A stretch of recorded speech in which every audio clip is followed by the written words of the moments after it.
That is why today it's scary as Africans. You marry and take your wife to UK or USA, because when you take her there, she goes to learn that kind of right. She become ogboro. No respect again, no. هنا مروا وكانوا قدوة للناس. Assalamu alaikum. Today we are coming to talk about Andrew Tate. That is how he talks, you know, but respectfully I'm just mimicking that. So this guy is the guy who currently has broke off internet. You go to YouTube, you go to Instagram, Facebook, wherever that you go to your TikTok and watch the next 3, 4, 5 videos, and you realize Andrew Tate's video will be part. In the last few 2 or 3 months, this guy broke off internet and he is everywhere. Now, why is he viral and what does he always talk about? He largely talks about feminism. He talks about money making. He has this Hustlers University that talks about how to make money and stuff, and then he also talks about masculinity, talking about high value man and those kind of stuff. He also talks about some kind of philosophy dealing with how government is programming people to be employees, program people to always go to school, program people to do this. So he also talks about that kind of stuff, and the way and manner he delivers is what got him to where he is, and also he has a good strategy of getting what he wants. So this guy has really made the waves in the current few months, and he's still trending everywhere you go. Now, as Muslims, you find a lot of young Muslims like us always trying to be like Andrew Tate, always talk like him. Andrew Tate, you have to be a man. This. So it's really sad. As Muslims, we try to emulate whatever we see online, and this guy we're coming to talk about today, is he a right example for every Muslim to follow? Because as Muslims, we have a lot to discuss.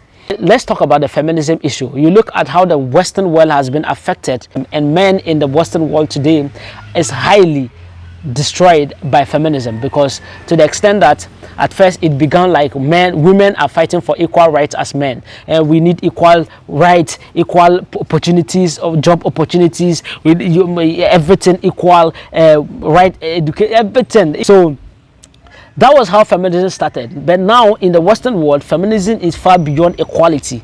You understand? Because to the extent that at first men is naturally known to be that dangerous person who abuse women in marriage. But if you watch the Western world today, women are those abusing men now, and nothing is happening. A woman can just slap a man, hit a man, punch him, kick him, take something, throw at him and destroy his life, and nothing will happen. Nothing will totally happen to the woman. But you, a man, if a woman slaps you, try and slap her back and see. You go to prison, no? You will go to prison. That is why today, when it's scary as Africans, you marry and take your wife to UK or USA, because when you take her there, she goes to learn that kind of right. She become ogboro. No respect again, no. She can even get you into prison. And we have a lot of stories from our brothers who take people from Africa, their women from Africa, and travel with them there, and when they get and they now know their rights, and they show. I'm not saying it's bad. Some have taken their wives there and they are successful and they're happily married. I'm not saying everybody that takes his wife there is like that, no. So the level of feminism in Western world today is very dangerous and toxic, and it's not just the Western world, it is now creeping into Africa, and a lot of our women and our sisters in schools today are being taught that they are equal to men, are being taught that they are even better than men, are being taught that they don't need a man in their life. All you just need to achieve your goal, do the masters, do the PhD, be that career woman, be that business woman, be concentrated, do this, do that. Forget about the men. We don't need a man to be satisfied. So that is how the Western world is being programmed, and this is creeping into Africa today. And you have a lot of our sisters from universities, from even those who didn't go to school, they are now beginning to think like, if you have money, you have everything. If you have money, you have this. So you can have a lady growing in the Western world, having millions of pounds and dollars in her account, and no man. she only realized that 10 years time, 15 or 20 years time, that she wasted her time on irrelevant things. Instead of getting married, respecting her husband and building a family, she just wasted her life making money to nothing, to menopause. And they grow up taking drugs, taking pills to release them from depression. And that is how it is built upon over there.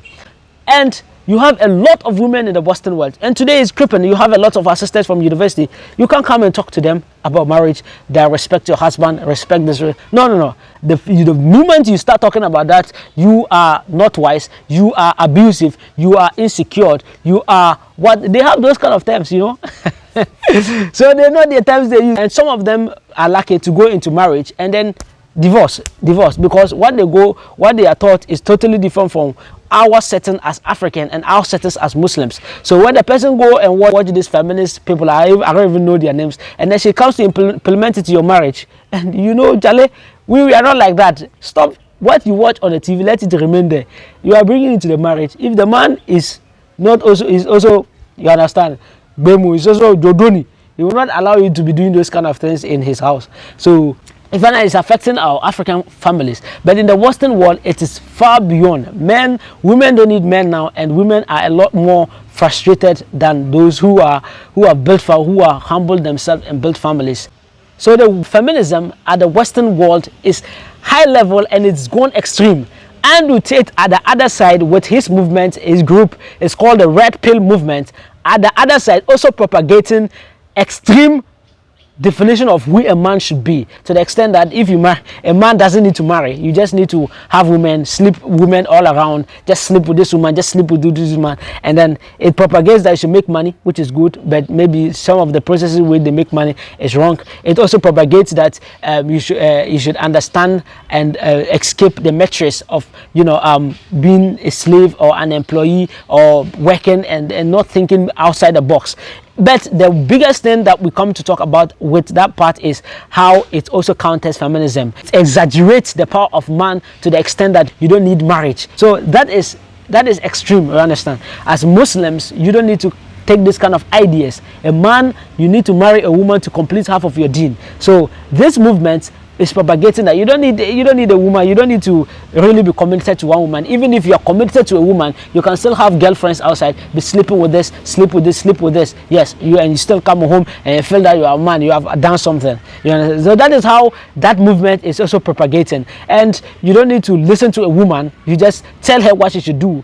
And you tell her with pride, because you are the man of the house. Even if you are wrong, you are still right. You understand? So that is how that movement is also propagated. So these are extreme ends of the weighing machines, which Islam is not in one side. Islam is in between. Islam, one side it goes this side, one time it goes this side. Islam knows what it is. So as Muslims, are these people, are Andrew Tate the right people we should follow them or not? Is it everything they say that we should take into practice or not? So first of all, as Muslims, you don't take him as your role model, even though most of the things he says are facts, they are realities, they are truth in them. So you don't take everything he says, you don't take him as your model. We as Muslims have a lot to learn. We have a lot to learn from the stories of Sahaba. We have a lot to learn from Hadith. We have a lot to learn from the Prophet Sallallahu Alaihi Wasallam. We have a lot to learn from Quran. We have a lot to learn as Muslims. So we're going to be learning as Muslims, and inshallah the coming times I'll be doing a reaction video to some of the things he says and tell you from the Islamic perspective what it is. Somebody will say, oh Sadat, you don't need to waste your time over these people. The reason we need to do this is really affecting we the youth, the women, our sisters in the universities or tertiaries or SHS or those who didn't even go to school are becoming gangarias. They are becoming who won't get us, you understand, even with our marriage. And then our brothers who also have gone to learn, also listen to them, are happy, and then they also escalate their value as men sometimes. Even though as a man you need to be the man of the house. There's a lot more for us to share about this issue. I've not spoken everything, so if you take a part of the video you're going to judge me on it, maybe you might be wrong, because we have a lot to discuss in the coming times. Jazakumullah khairan. Assalamu alaikum wa rahmatullahi wa barakatuh. هنا مروا وكانوا قدوة